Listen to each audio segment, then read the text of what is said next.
கூட போகலாம். வெளியே காலம் தெரிஞ்சதுன்னா இப்படி இருந்தால் பார்க்க முடியாது. பார்க்கலாம்.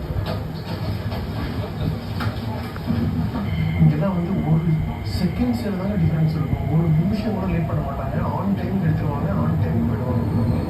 அப்படி ஒரு பஞ்சுவாலிட்டி ஃபாலோ பண்ணுறாங்க.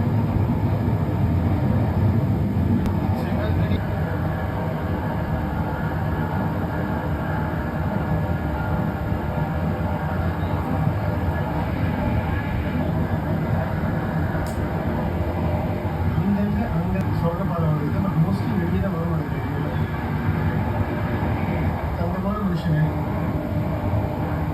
கேட்டேன். மாறி சொல்லிட்டேன். ஓகே சொல்லி மாறி பண்ணிட்டேன்.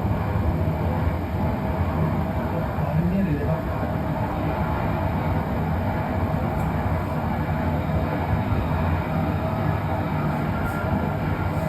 இன்னும் ஸ்பீட் ரெக்டாங்கிள் சதுரடிச்சு வச்சுருக்காங்க.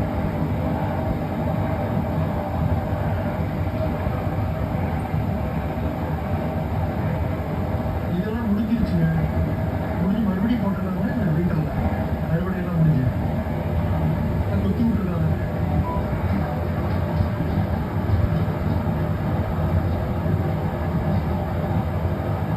ஸோ நைட்டாங்கிறது டோக்கியோ போகிறது என்னமோ ஒரு வேற விவசாய நிலங்கள்லாம் தாண்டி காட்டை தாண்டி ஃபைனலாக டோக்கியோ சிட்டிக்குள்ளே வந்துட்டு நினைக்கிறேன். சிட்டிக்குள்ளேயே நிறைய பார்க்கெல்லாம் இருக்குது. நாங்கள் எங்கே போகுது ரூட்டு ஆல்மோஸ்ட் சிட்டி பக்கத்தில் வந்துட்டோம்.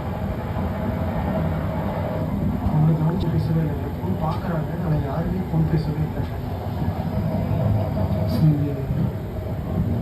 ட்ரெயினுக்குள்ளே ஃபோன் பேசுறது, பப்ளிக் டிரான்ஸ்போர்ட்டில் ஃபோன் பேசுறது, டிஸ்டர்ப் பண்ணுறது இதெல்லாம் வந்து மக்களுக்கு பிடிக்காது. அடுத்தவங்க அமைதியை பற்றி கூடணும்னு பார்ப்பாங்க. அதனால தான் நானே மெதுவாக பேசிட்டு முதல்ல சிட்டி வந்தாச்சு. வீடெல்லாம் பாருங்கள், அதான் இண்டிவிஜுவல் வீடு. நிறைய இண்டிவிஜுவல் வீடு இருக்குங்க.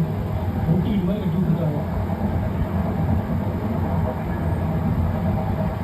மிகப்பெரிய சிட்டி டோக்கியோவே. ஸோ அங்கே பல டிஸ்ட்ரிக்ஸ் இருக்குது. நம்ம நீட்டாக இருக்கோம். ஸ்டாப் வந்துச்சு. அசகுசா அது வந்து மெட்ரோ இருக்குது.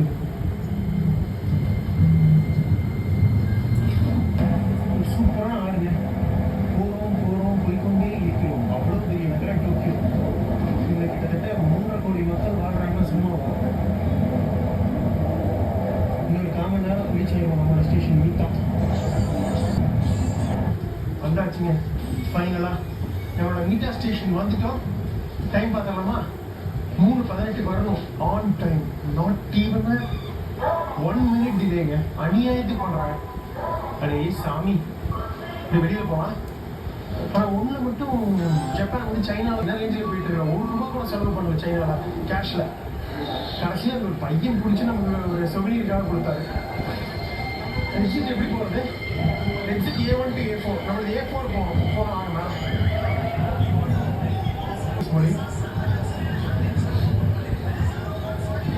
எப்படி வந்து அந்த ஏ மேப் இருந்ததோ சைனாவுக்கு, இங்கே வந்து இந்த நேவி டைம் ஜப்பான் இது கண்டிப்பாக வேணும்.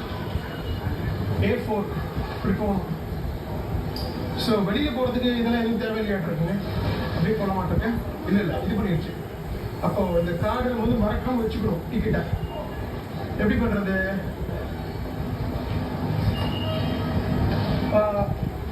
ஹியர் இங்கே இருக்கு பாருங்க. இதோட சொல்கிறாங்க பார்த்தீங்களா? ஸோ மறக்காமல் டிக்கெட் தொலைச்சா முடிஞ்சு போச்சு. அப்புறம் யாராவது இங்கே இன்ஸ்பெக்டர் இருப்பாங்க, அவங்ககிட்ட கூப்பிட்டு தான் தர சொல்லணும். A4 கீழே போக சொல்லுது. அண்டர் கிரவுண்டில் பெரிய A4 எக்ஸிட்டு.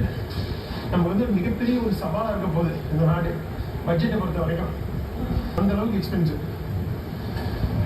மேக்ஸிமம் சீப்பாக முடிக்கணும்னா இந்த கன்வீனியன்ஸ் ஸ்டோர் இருக்குல்ல, குடி ஸ்டோரு நிறைய இருக்கும். அங்கே வந்து ப்ரீஃபேப்டு ஃபுட் இருக்கும். ஆல்ரெடி செஞ்சு வச்சுருப்பாங்க. அதில் ஓவனில் ஹீட் பண்ணி கொடுப்பாங்க. அப்படி சாப்பிட்டா வேணா அதுவுமே ₹400 to ₹500 ஆகும் நம்ம ஊர் படத்துக்கு. அவ்வளோதான். வந்தாச்சுங்க.